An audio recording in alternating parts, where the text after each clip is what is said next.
What's up, you guys? Early edition of the Fightful MMA podcast. Sean Ross Sapp here, managing editor, FightfulMMA.com. I am joined, as always, by Showdown Joe Ferraro. Joe, are you a basketball fan, Joe? Yes, I did watch Game 7, and I held my breath when Kawhi Leonard put that shot up in the air, and it was just bouncing and bouncing, and it's taken over this city like you wouldn't believe. I'm sure you can understand, Yes. but it is nonstop. All my friends that have kind of moved down to the States or abroad are still talking about it, sending me links in different languages and stuff like that. So yeah, it was pretty crazy. I'm a big basketball fan. I love it more than probably any sport. I love it more than MMA, and that's not easy to do, especially playoff basketball because it's so good. And it's a struggle in Kentucky. It's such a big baseball or basketball state, Yep. but we have no pro teams. We don't have anybody in Cincinnati. If you live real close to Indiana, I guess you can like the Pacers. So I grew up a Bulls fan, and I was like, I guess, sure, Jordan was great. But as I've gained more of a connection with Toronto, it's hard to not like everything associated with Toronto. So I was very happy to see that. But we do have MMA and lots of it to talk about today. I mean, there's just a ton of stuff between a Diaz brother allegedly being booked to fight. I know. Edgar versus Holloway. We'll see if that happens. It's going to be interesting.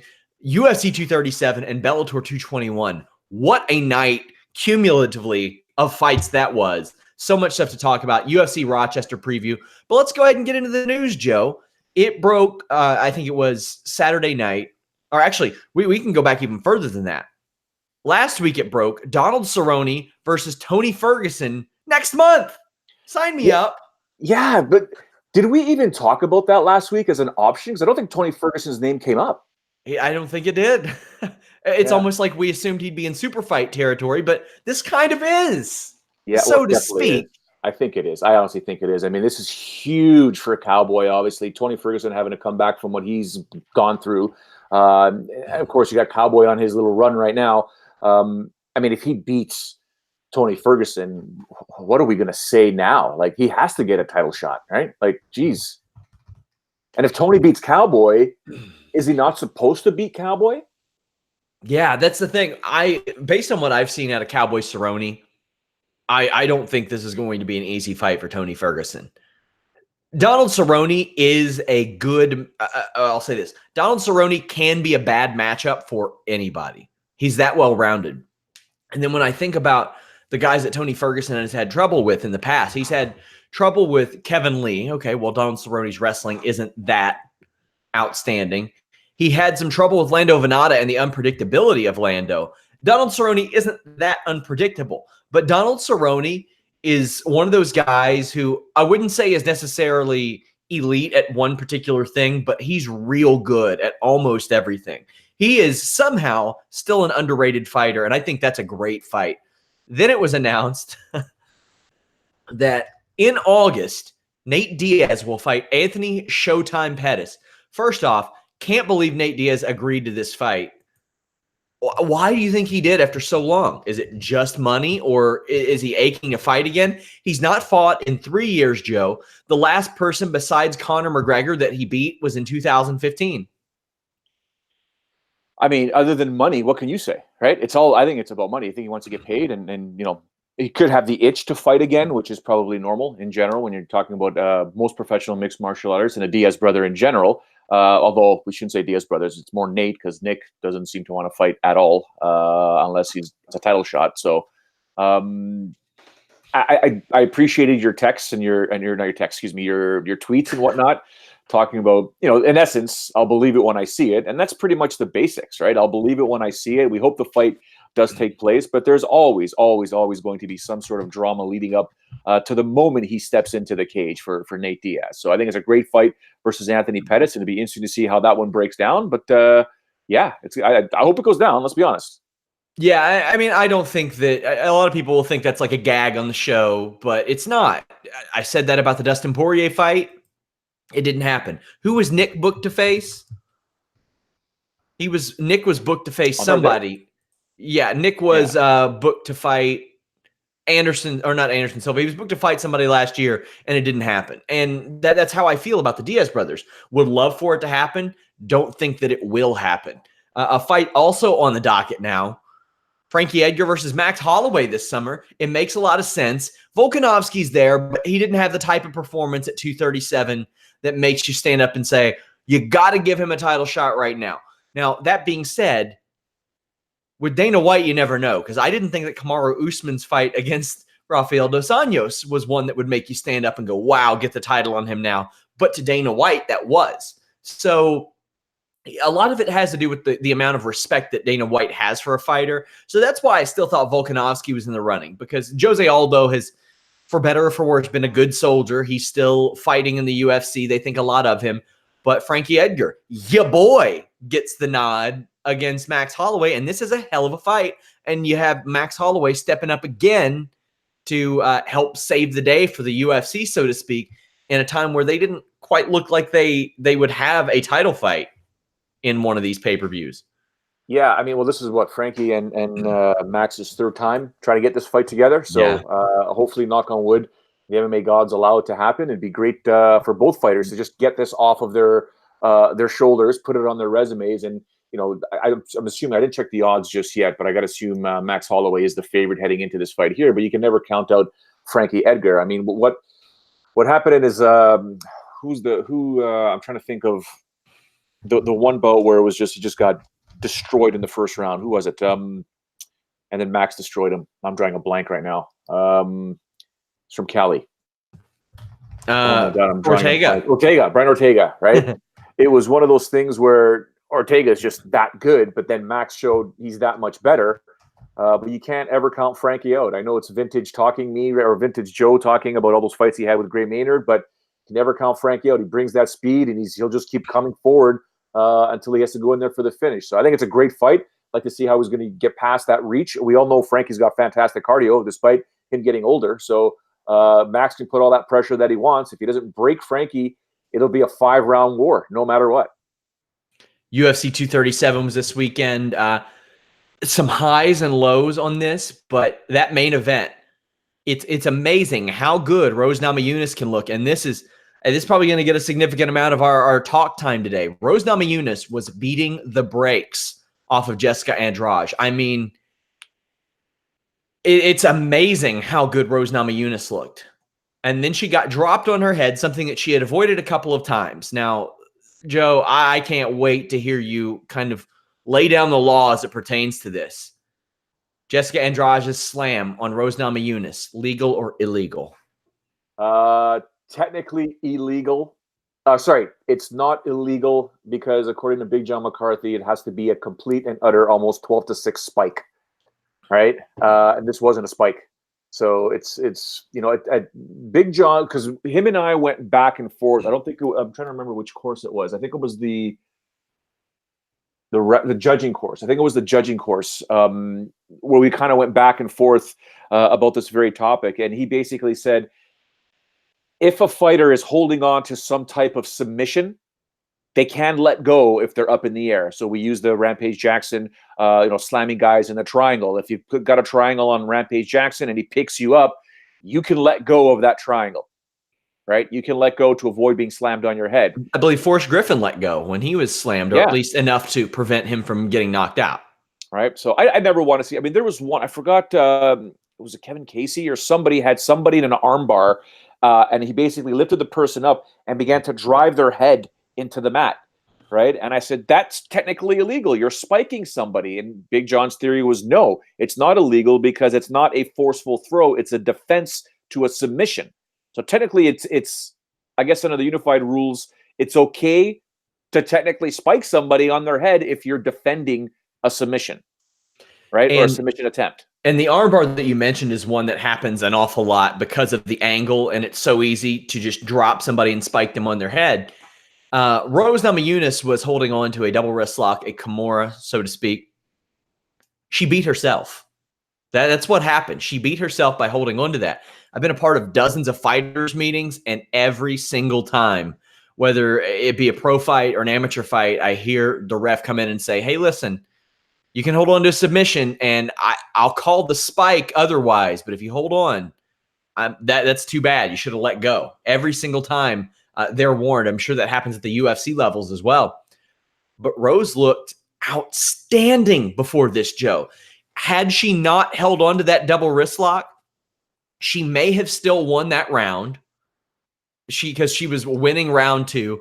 And if she would have survived those last 2 minutes, could have got right back up on the feet and started over, and we might be looking at retaining world champion. Now, here's the situation. You have Andrade, who's lost to Joanna. I'm sure Joanna's going to want a title shot, but she ain't beat anybody. Yep. She hasn't beat anybody anymore. You have Tatiana Suarez and Nina Ansaroff waiting in the wings, and a lot of people would say, well, Rose in a rematch. Well, normally I'm not in favor of a rematch when it's a definitive knockout finish early on. And it was. Rose is beating the brakes off her, but I don't see anything wrong with Rose going back, beating somebody else, then getting the title shot after Suarez or Ansaroff. But here's the thing, Joe. Rose seems real relieved to not be UFC champion anymore. So it says a lot about where the championship glory or where the championship belt, bandana, clothing, whatever you want to call it, the stigma of being a champion is not something Rose may overly be happy with. Remember, she operates in a completely different frequency. She's one of those girls that's just very simple, very humble, doesn't care about the media attention, doesn't care about being a star. She just wants, peace and love and, the whole hippie mindset and stuff like that. When she said that in her post-fight interview, I wasn't surprised. But it says a lot about what it meant for her to be a champion. To most people, that's all they do. They live and breathe to become the champion and everything that comes with it. For Rose, it was a lot, right? And she's talked about her mental demons in the past, and she's talked about having issues and fighting them all the time. And being a champion, it's probably not that easy. You can just imagine the amount of requests, not just from media, from fans, but also probably from the UFC saying, hey, we'd like to get you on this talk show or on this radio show, or we have 10 interviews lined up for you over the next 2 hours on next Thursday, so we can talk about your title fight. That, to her, that's a lot of pressure. To somebody else, that comes with the job, that comes with the program, it comes with being a champion. So it definitely says a lot about what Rose thought about being a champion, and she's a damn good fighter. I mean, like you said, she was pounding Andrade. I think it was not even in the first minute, hadn't even gone in the fight, and Jessica's eye was already her left eye was already messed up because that jab and that pinpoint accuracy was absolutely fantastic. But some great slips too, like that I had not seen out of Rose Namajunas. And when you have that amount of time off, Joe, that raises a red flag. Plus all the things that she's dealt with. I mean, she seems very impacted by that Conor McGregor bust situation. And I don't know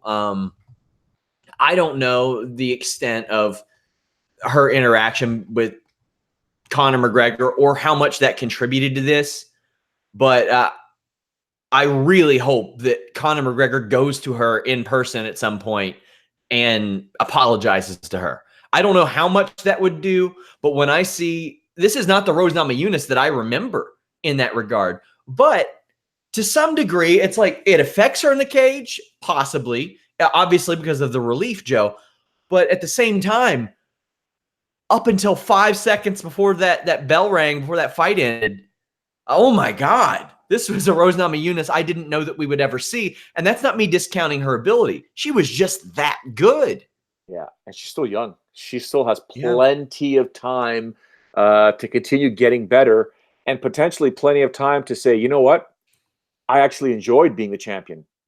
Maybe I had it all wrong. Maybe, maybe she'll have a different mindset. Maybe she'll be the same person. Who knows? But because of her age, there's plenty of time for her to reassess everything about her life and everything about her career and everything UFC mixed martial arts related. That, are we really going to be surprised if she gets that gold wrapped around her waist again and it's a different person altogether? Plenty of time. And she just has to, I'm only throwing this out there because I've had this conversation with so many fighters in the past. I think she just needs to potentially realize that, you know what, you're not going to be in your 20s forever. You're eventually going to be in your late 30s. You're going to be in your 40s. And you don't want to get a job, okay? You don't want to get a job. Therefore, if you have the ability to maximize the revenue your brand can generate now in your 20s and 30s, and listen, try and, I know she doesn't get paid as much as, the Conor McGregors in the world, but make some money, get some sponsorship, bank that money, invest it, and live job-free for the rest of your life. You got to do it now. You have to do it now. I know you want to be simple, but it'd be nice to have that financial cushion in your bank account to say, yeah, you know what? My bills will always be paid.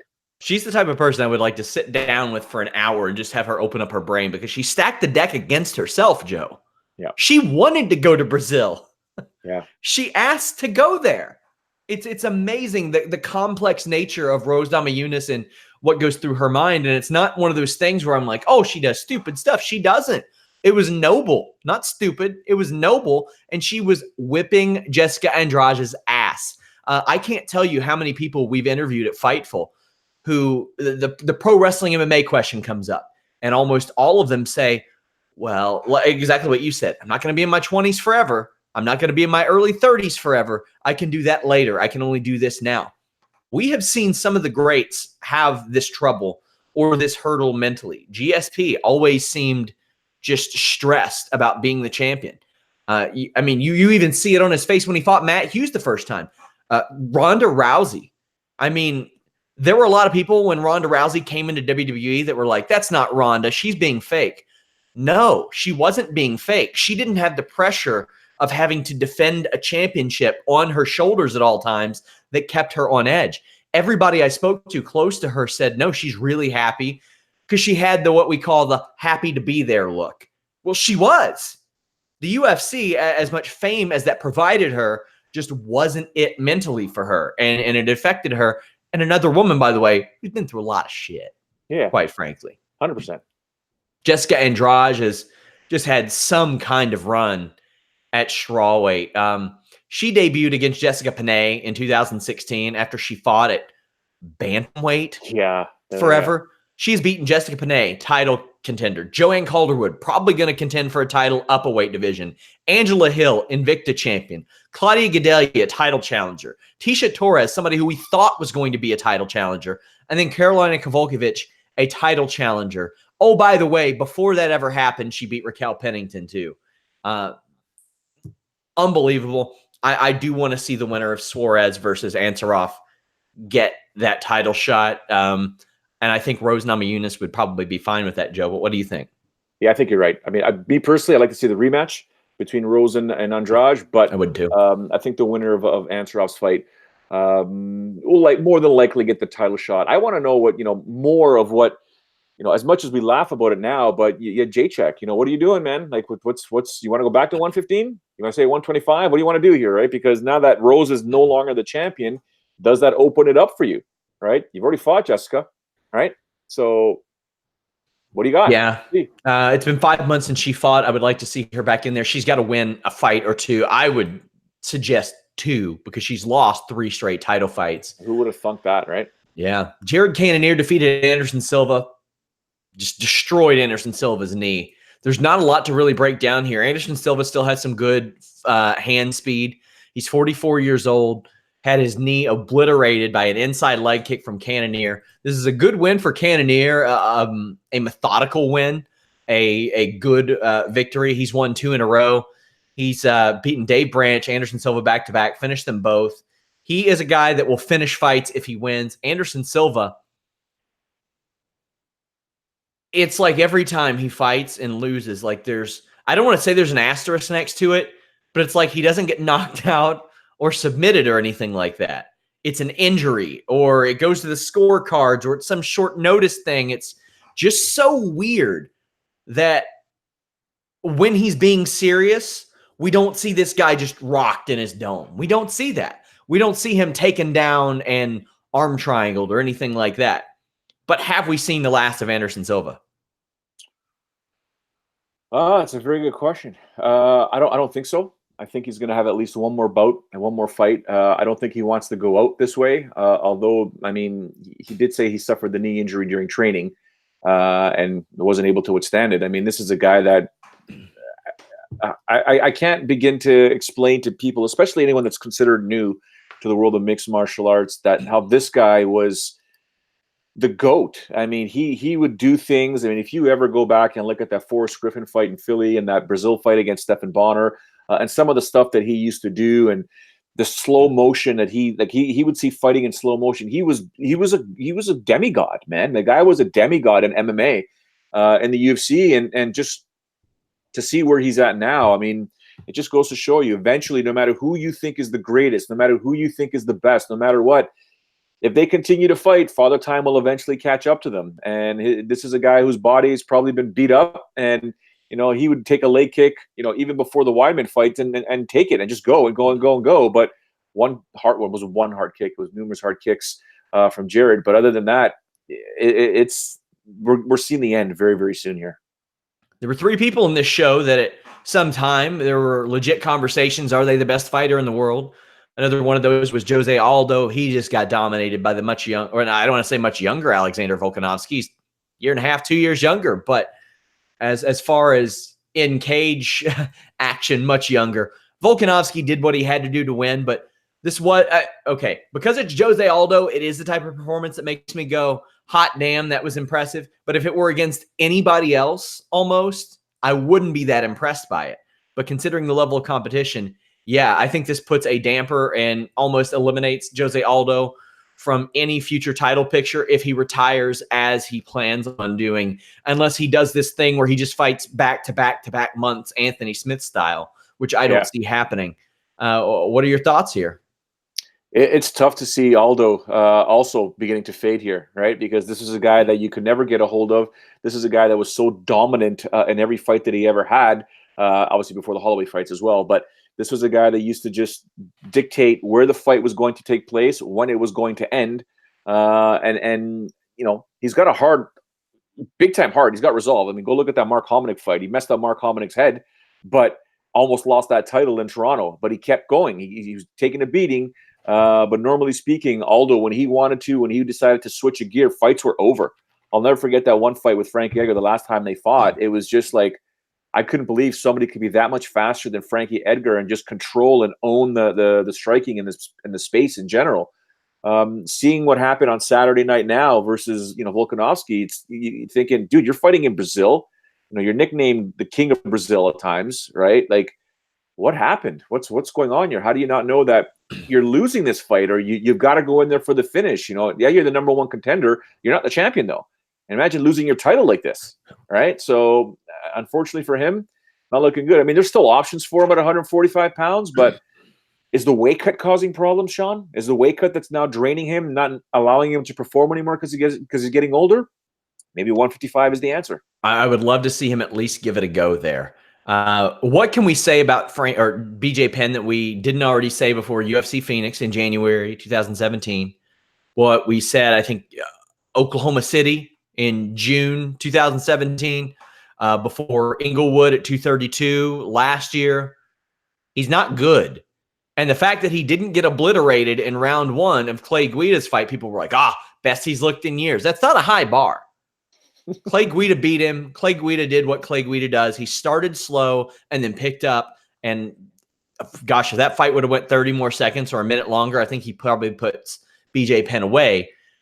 Clay Guida still effective at 37 years old. Yeah. BJ Penn, however, not effective in the least at 40 years old.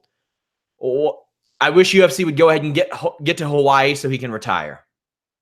Yeah, that's a great analogy. Yeah, it'd be nice to have an event there, put BJ on there, maybe the first bout in the main card.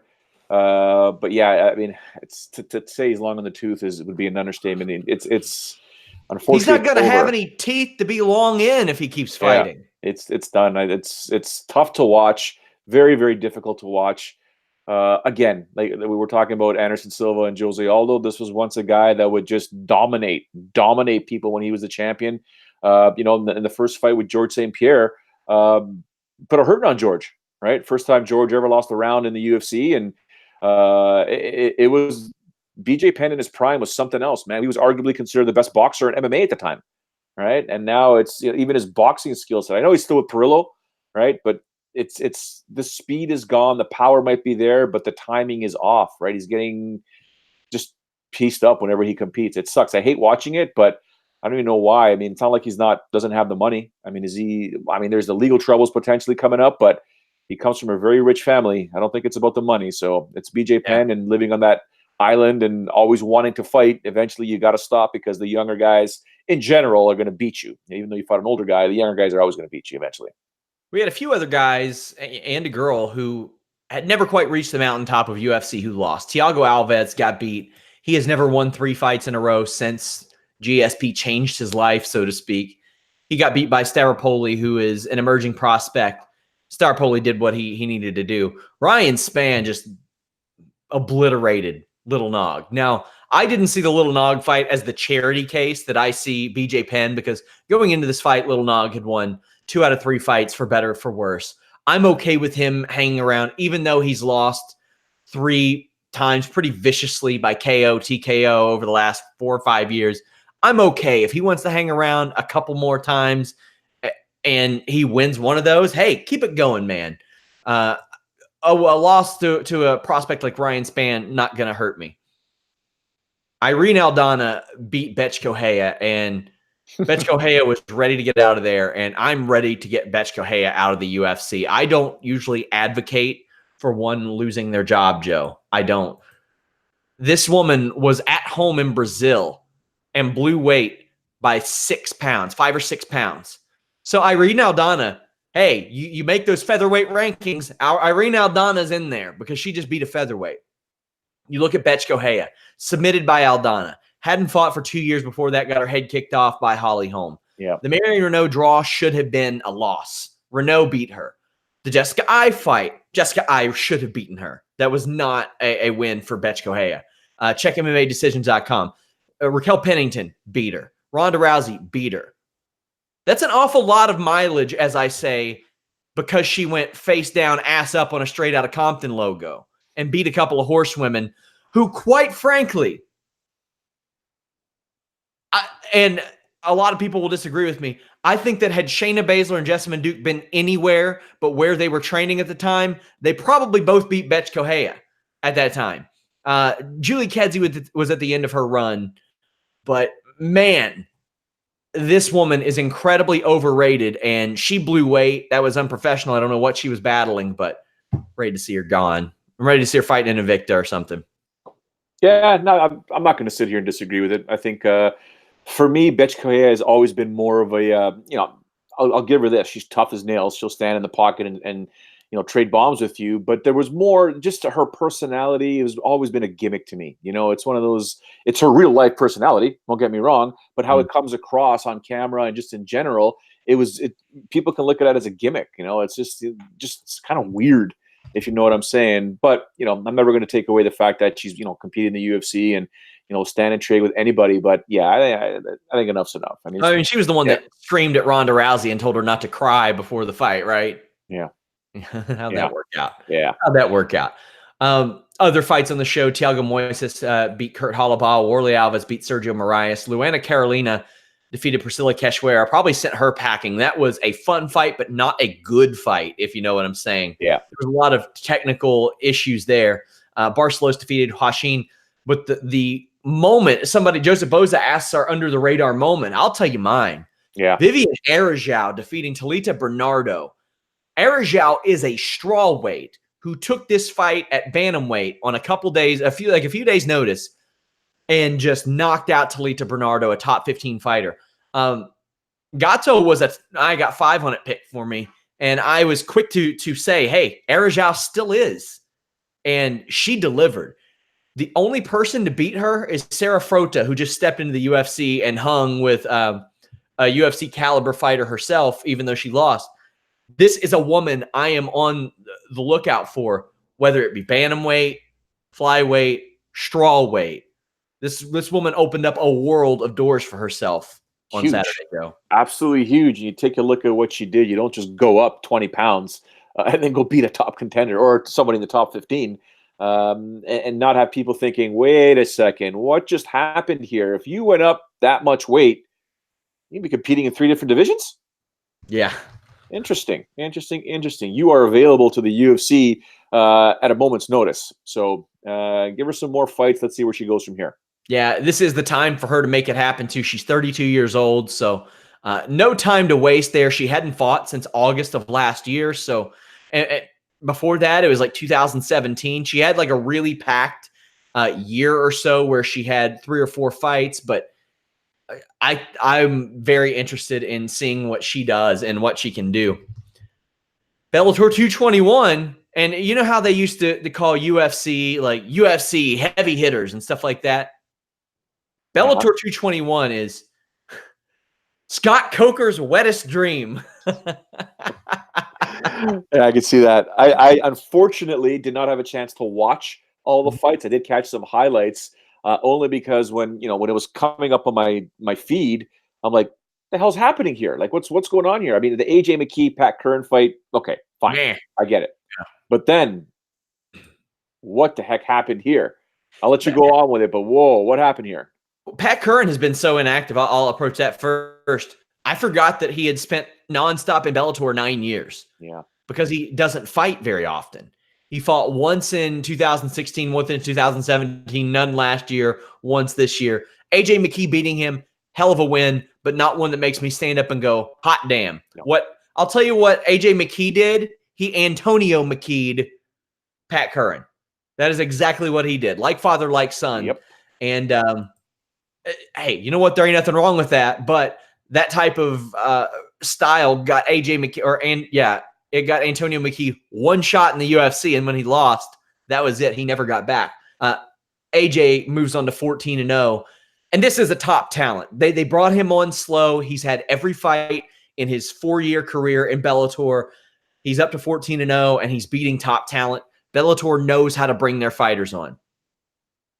Jack Swagger, though. I was afraid that somebody might die in this fight, and I don't mean Jack Swagger. TJ Jones was the definition of happy to be there, and Jack Swagger beat his ass, took him down. But hey, TJ Jones fought off a double wrist lock and a top wrist lock, but got put to sleep with an arm triangle. If I'm Jack Swagger, I'm getting back in there July, August, maybe. Yeah, right away. Let's go. Crush another can. Let's get back in there. Did you happen to see the finish? Any thoughts of him holding on a little bit too long? He says he used the old Paul Harris defense of, I got to make sure. And I have more room for that than I do a heel hook or something like that. I think he was just holding on a bit more because TJ Jones's trash talk just got enough of him that, Swagger hasn't really experienced the trash talk in MMA as most guys have over their careers. So he wanted to make this a little bit more personal and, hey, you know what? Wanted to make sure. Just wanted to make sure. I'm sure you did. He cut this weird promo where he said he had an emotional erection. He said that he had a phoner. I don't know. He healed up the crowd as he should have. Jared Cannonier did this very similarly after the Anderson Silva fight. I want to ask you about that. I love it. Now, there was a situation a couple years ago after WrestleMania where Roman Reigns beat The Undertaker. And Roman Reigns was this good guy that was shoved down the throats of the fans and all this stuff. They just didn't like him like that. So he comes out to the crowd. He doesn't say anything. And for a good solid 8 or 9 minutes, the crowd just boos him. He looks at the crowd. He says, "This is my yard now," and leaves. That's similar to what Jared Cannonier did. He should have said that verbatim. He should have said that in Brazil. Like, I run Brazil now. Yeah. But I mean, I don't know if he was legitimately affected. I saw him ready to throw hands with a elementary schooler on UFC Countdown. That was pretty funny, but I like the playing to the crowd. Do it. Make it work. I'll tell you what worked. Taiwan Claxton beat James Bennett. Okay. But Doug, about that? No. Yeah. James Bennett was overmatched and was begging to get his ass kicked in that fight. Douglas Lima knocks out Michael Venom Page. This, to a lesser degree, reminded me of the Namajunas Andrade fight. I was very impressed by Michael Page. He did great keeping his distance. He was active from the bottom when he was taken down. He did more than Lima did. He opened up with a nice punch. And the thing that bugged me, Joe, was a lot of people said, that's what happens when you fight cocky. And I'm like, whoa, that was a very subdued Michael Venom Page. That was a Michael Venom Page who took this task very seriously, Joe. But as one of the first things you teach people in an MMA kickboxing class, like what I taught for years, don't cross your feet. Why? You're going to get your foot swept out from underneath you. You can get taken down easier. The thing that makes Michael Page elite in some regards is his undoing, as often is the case. And Douglas Lima did Douglas Lima things, Joe. This was amazing. You said it. Douglas Lima did Douglas Lima things. I don't understand why he doesn't get the love that he deserves. It's namely because he's in Bellator. And I'll go back and watch that Rory McDonald fight, man. I still think Lima won that fight. I still believe Lima won that fight, and he's a top contender still. He should be a champion. And, you know, at 170 pounds, he's not getting younger, but he's causing havoc. He's continuing to cause havoc, and he just took out, you know, who many of us thought was going to be someone that Bellator was going to continually promote and potentially get a belt around his waist eventually. And he just derailed that train real quick. Douglas Lima is a seasoned vet.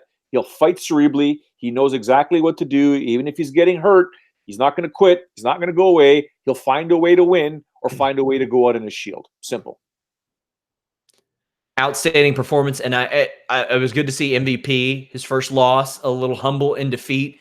There was nothing cocky about what MVP did. He fought the way that he was going to fight to win. And you know what? I'm not convinced that if they did this 10 times that it doesn't go 5-5 based on what I saw in the cage. Yeah. Whereas if Rose Namajunas and Jessica Andrade fight, I'm probably going 8-2 Rose there. Yeah. Like that's the difference there. It wasn't so overwhelmingly impressive for MVP, but he had made some adjustments to fit his game a little bit better. And that's what was important to me. Let me ask you this. Douglas Lima, Rory McDonald potentially can meet again. What's your take on that? I don't want to see it, but I also do. I want to see Douglas Lima absolutely throttle a Gracie who is okay, good, but compared to Lima, And isn't Gracie taking on Rory though? Yep. Okay. And I don't know that Gracie can beat Rory McDonald, but then again, we talked about the GSP Ronda Rousey Rose Namajunas situation. Rory is very clearly in that boat right now. He straight up said that Jesus was affecting his violence. That ain't good. Man. Then the main event, Patricio Pitbull, in my opinion, solidified himself. All jokes aside about the Pitbull brothers main eventing shows, I think that Patricio Pitbull solidified himself as the greatest fighter in Bellator history. Some will say Askren. I was just going to mention Askren. Okay, go ahead. Askren was there for 3 years and 9 fights. Patricio Pitbull has been there for 9 years now. He's won tournaments. He's won multiple championships. He's won 2 division championships now. He is a double champion. And dare I say, his biggest win ever was this past week over Michael Chandler. All due respect to Daniel Strauss, Wilson Hayes, whatever. But I mean, you're looking at a guy in Patricio Pitbull who has beat guys that have competed at the highest levels of 125, 135, 145, and now 155. He's a guy who probably could, if he wanted to, could probably make 135. Yeah, probably. But here he is competing at 145 and 155, getting it done. You look at the trajectory of some of his losses. Pat Curran, he avenged that. Daniel Strauss, he avenged that. Ben Henderson, that was a TKO in a fight that he's probably winning if they run that back. And oh, by the way, they probably could now. Yeah. The Joe Warren fight. Call him out. Lots of people feel some kind of way about that. Yeah. But he just flattened Michael Chandler. What did you think of the finish before we get into Patricio Pitbull's history? Well, people can say there was a bunch of people that were saying that, it was an early stoppage and shouldn't have happened. Got to move, man. Can't just sit there and not defend yourself. Very simple. I think it's fantastic. The fact that it happened. So a couple things to think about for a second. All he was missing was a straight out of Compton logo. Yeah. It was a minute long, or 61 seconds to be exact. Did Chandler suffer any concussions during training? I can't believe they interviewed him after that. Yeah. I get it. He wants to say his piece. Don't interview him after that. They shouldn't have interviewed Rose after she was knocked out either. Bad, rough. Yeah, so I don't know. When I see things like that, who was it? Kung Lee and Rich Franklin or someone like that, where I was like, you don't go down that easy ever unless you've suffered concussions recently. I think Chandler could take a lot more. Take nothing away from Pitbull's power and precision and technique. Don't get me wrong. But something leads me to believe Chandler may have suffered something in training. But to go back on your discussion about, Patricio being the greatest Bellator fighter of all time, it's hard to argue that, man. It is very hard to argue that. And here's the thing. Had Chandler won, I might have put him in that territory because they were both fighting for their 17th win in the company. And Chandler, when you look back at some of the people that he has beaten, you see Eddie Alvarez's name there. You see Patricky Pitbull. You see Marcin Held, who was real good at that point. Even like some mainstays like David Rickles, but he beat Ben Henderson. He beat a former champion in Brett Premise. He's a 3-time world champion. Had he beaten Will Brooks one of those times, I think that it almost would have been definitive in that regard. Also, you look at Bellator champions, and they traditionally have just not hung around very long, Joe. And even when they do, you get a guy like Darian Caldwell who loses elsewhere. You get a guy like King Mo who couldn't get to the mountaintop, who they wanted to be their world champion. I think it's wide open for Patricio Pitbull as the greatest fighter in Bellator history right now. I mean, maybe I'm missing something. Maybe there's some fighter that's just like kind of under the radar to me, but the fact that he's competed and won multiple weight division titles, that says a lot. Hey, you know what? If Ryan Bader hangs around for 3 or 4 more years and successfully defends both of those titles, very true, it's going to be hard to deny him that as well, because Fedor, Mitrione, King Mo, Vassell, Phil Davis, that's a hell of a resume your first 2 years, Joe. Yeah. Could you put Daniel Cormier on that list some way, somehow? No, probably not. Oh, man, I would love to see that fight. I would. So that was Bellator MMA 221. It was a fun show, all things considered. You put the highlights together of that show, and it was a good one. Now, we didn't talk about the PFL show much, and I didn't watch it, quite frankly. I watched the highlights of it. Same. Kayla Harrison ended up taking on Larissa Pacheco. Larissa Pacheco is a UFC washout who still was probably her biggest challenge. Mm-hmm. And Kayla Harrison won that fight. That's got to be a good sign regardless. But, I mean, am I putting a lot of stock into it? No. But, I mean, I think it's good that Kayla Harrison took on somebody with that UFC experience. You're not going to have that a whole lot, though, Joe, considering the weight division that she fights at. No, I think you're right. I mean, I think we talked about it specifically that this card was more or less designed for her to be in that main event to showcase her. Well, we got 15 minutes of her, right? So we got to see Kayla Harrison in action, but at the same time, on one card. I know. I just saw that 30-25. Oof. We also had Sarah Kaufman winning real quick. Chris Curtis, who we spoke up on this show, winning with a minute left. Ray Cooper, PFL regular winning. John Doomsday Howard lost in under a round. Things haven't been great for him. He's winless in his last three of his last 4 fights. He's had like an illegal knee. He's had some rough luck, because I know that he was looking to turn things around when he signed with PFL or World Series of Fighting, whenever it was. But yeah, they're worth keeping their eye on at least. If they're going to put on a show that has at least a few intriguing names, I might start tuning in a little bit more. But if one can't get people to tune in for Eddie Alvarez and Demetrius Mighty Mouse Johnson, what the hell is going to go on here? I don't know. We have UFC Fight Night Rochester this weekend, and there are some interesting names on this show. But let's go ahead and go through the betting odds of this, starting with the bottom. Julio Arce, a minus 570. Julian Erosa, a plus 435. That is an amazing line. Zach Cummings, a plus 135. Trevin Giles, a minus 155. You have Mikel Pereira, who is known as the Lion Salt guy. He did a lion salt off of a cage overseas. He's a plus 215 rather. Danny Roberts, a minus 255. You have Desmond Green, a minus 550. Charles Jourdain, a plus 425. Grant Dawson, plus 125. Mike Trezano, minus 145. Austin Hubbard, who we interviewed over on the site, a plus 360. Davi Ramos, a minus 450. Is there anybody among these that you're particularly looking forward to seeing fight? There are so many shows, Joe, where we see close lines. This ain't one of them. There's a lot of lopsided betting odds on this show. I got 5 on it. It's going to be tough this week. Yeah, I just want to see how Desmond Green performs against Jourdain, only because he's coming off that win versus Ross Pearson, pretty dominant. And he said he really wanted to be on this card here. So now you're on the card. Now you're here. Now you're basically in your hometown. Now you're going to feel the pressure. of competing on your home soil. A lot of guys, Rich Franklin told me, George St. Pierre told me, a lot of guys that have competed, and girls that have competed at home, pretty much on their home turf, sleeping in their own bed, although most promoters are smart and saying you can't sleep in your own bed, you are staying in the hotel. But there's a lot of pressure because everybody and their sister, their brother, their cousin, if you once fed their fish, want tickets.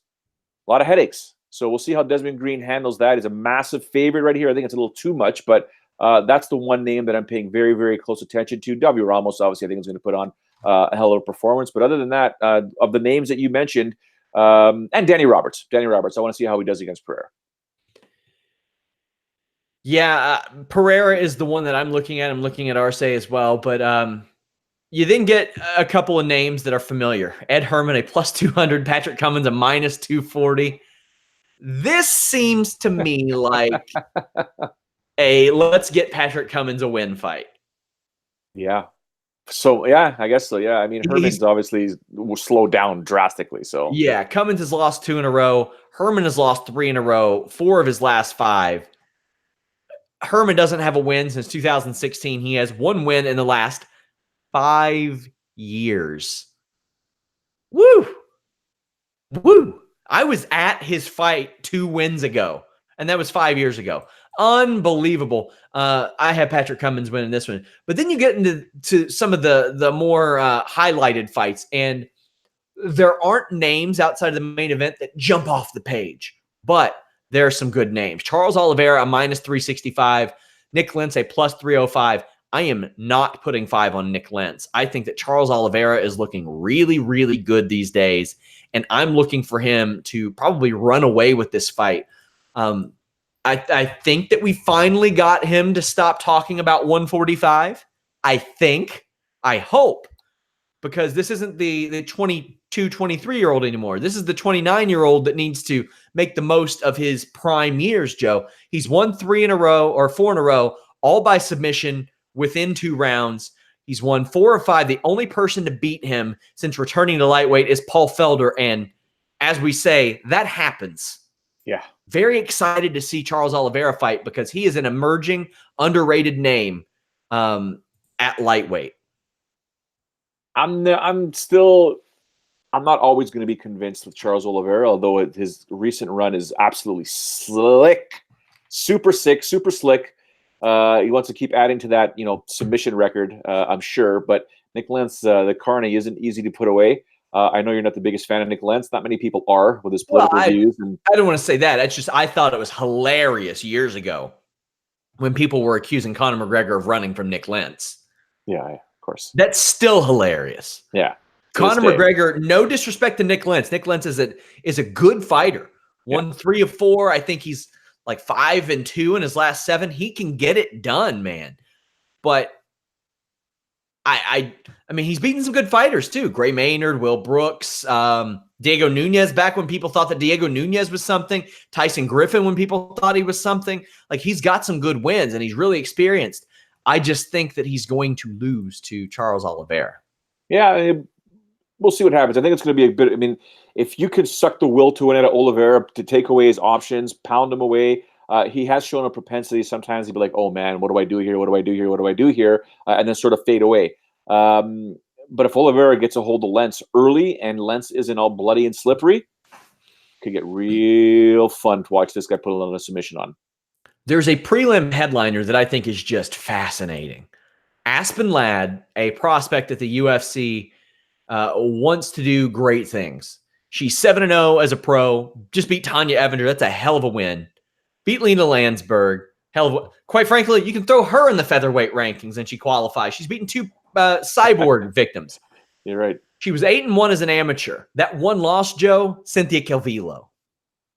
I mean, hey, that's why I put more stock into women's amateur fights. There aren't as many women, and a lot of times you're going to run into people who you see on the pro circuit a lot more. And quite frankly, a lot of the people you beat in your first or second pro fight are as good as some of the ones you're beating in your amateur fights. That's just a sad reality right now. She's beaten Amanda Cooper, Lena Landsberg. She's beaten Sijara Eubanks before. Yeah. Is she going to do it again with Sijara Eubanks up a weight division after she's had this resurgence. Sajara went 3-0 on the Ultimate Fighter. She's beaten Lauren Murphy. She's beaten Roxanne Modafferi. But now they're doing this at, I believe this is a bantamweight fight. Will Eubanks avenge that loss? It's a win-win for the UFC, I think. Yeah, definitely. 100% it is. I mean, will she avenge that loss? I mean, the fact that she signed on the dotted line to fight her again leads me to believe, yeah, you know what? I'm getting back on that horse. Let's do this. Let's fight. I'm not afraid of her. What happened. It was, that one obviously went to a decision, but Aspen Ladd's no joke. She's pulling off some pretty slick wins.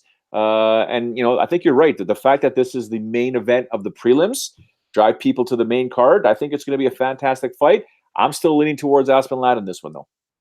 She is a massive favorite, a -300, Eubanks at +250. And this is a woman who was supposed to, and Eubanks was supposed to compete for a UFC title. Thankfully, she didn't. I'm all for a title being decided on the Ultimate Fighter, but I want the quality of fighters to be up there, and that just wasn't. Speaking of divisions that are in flux, Megan Anderson, a -150, Felicia Spencer, a +130. I find it very ironic and a little bit funny that when Cyborg loses the featherweight title, that the featherweight division is probably in the best shape that it has ever been in. And I mean in the history of women's 145-pound fighting. Amanda Nunes, the champion. Chris Cyborg's out there. You have Felicia Spencer. You have Megan Anderson. You have Macy Chiasson, who's there. And quite frankly, if you want to throw Betch Kohea into a 145 fight, I'm not going to hate on that. As much as I think that I never thought of that. Yeah. If she's missing weight by that much and you want her against a Felicia Spencer or a Megan Anderson next time out, hey, okay, sure.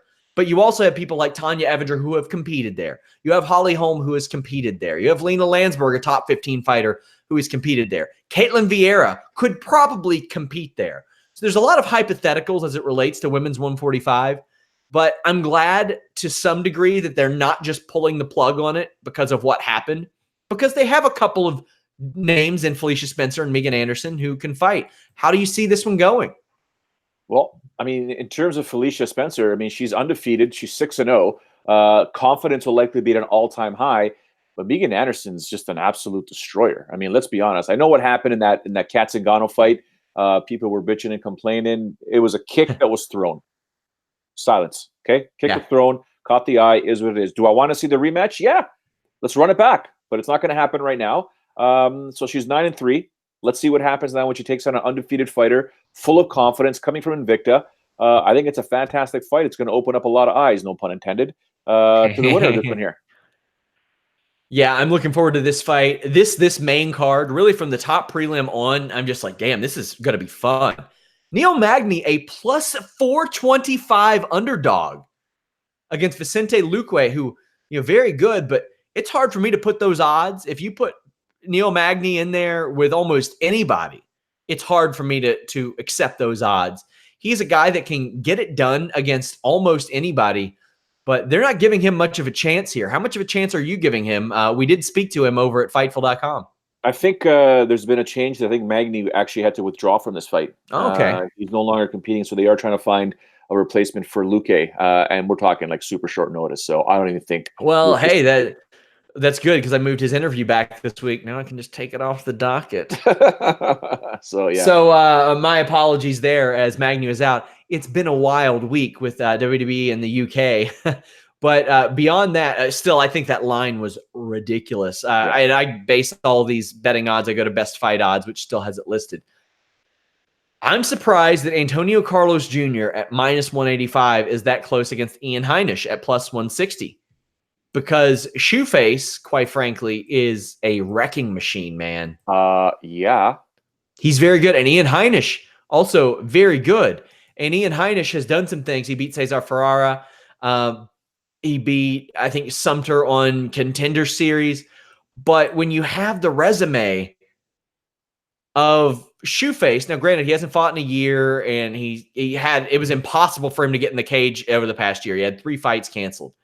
Jack Marshman, Eric Spicely, Marvin Vittori. Like, he has won, I think, 5 in a row in the UFC. I got Shoeface running away with this one as well.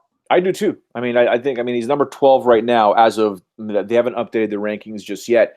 But Shoeface can go on a run here, right? I mean, I'm seeing a Shoeface Weidman fight coming up soon. I'm not gonna lie to you. I think they're gonna match those two up real soon. I think Costa It's a good matchup. Yeah, Costa got Romero, right? They're saying that's gonna happen, Mhm. except for Sean Ross Sapp, who doesn't believe it's gonna happen. Yeah, that's on the Cormier Miocic card, allegedly.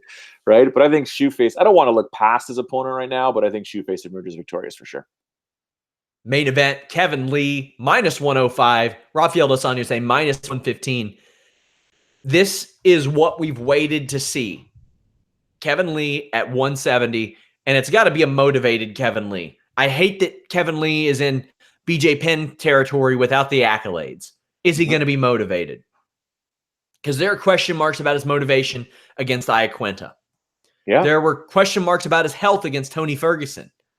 I'm still of the belief that if Kevin Lee doesn't have staff going into that fight, he's probably UFC lightweight champion. And then who knows how things went, because he started to perform poorly after that. He missed weight after that. He is the primary case for a 165-pound division. And if Conor McGregor would fight, they're probably making a 165-pound division. Yeah. Does he get it done against Rafael Dos Anjos, who obviously the UFC thinks a lot of? But to me, Dos Anjos, if he loses this, he also loses that luster of, well, okay, this puts you in the mix. In the mix. Because while a loss to Kevin Lee, Kamaru Usman, Colby Covington, and a couple earlier wins to Ferguson, Alvarez, Nurmagomedov, hey, no sweat there. You got to win some fights here and there, Joe. Yeah, that's the thing, though. You can't be coming into a main event. One would consider, Rafael Dos Anjos pretty lucky to be in a main event he's on a 2-fight losing streak, right? So he's in a main event. Like I said, the UFC holds him on high regard, but he did lose to Colby Covington and Kamaru Usman back-to-back. So he also defeated Robbie Lawler in a fantastic performance. Then on the flip side, okay, listen, we're putting a lot of stock in you, Rafael. You better do good in this fight here. Then you got Kevin Lee. Like you said, that whole Tony Ferguson staph infection thing. He comes back and busts up Edson Barbosa in the 5th round. We have somebody that says, stop it. Kevin wasn't going to beat Tony. I'm like, Lando Venata almost beat Tony. Yeah. Tony isn't like some unstoppable wrecking machine.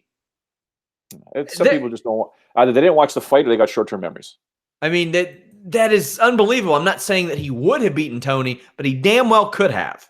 And did things in that fight that almost had the win secured for him anyway. Yeah. So just for me, for Kevin Lee against Iaquinta, something was up. You talk about the motivation. It was a 25-minute fight. Which Kevin Lee is going to show up? So it's a lot of questions heading into this matchup here, more than any other on this card, only because which guy shows up? Is it the vintage fighter for both of them, or we're seeing a trend here, right? I'll be here talking about this after the show. Make sure you guys tune into our live coverage. We have hundreds, even thousands of comments every single week. It's going to be a big weekend. WWE Money in the Bank.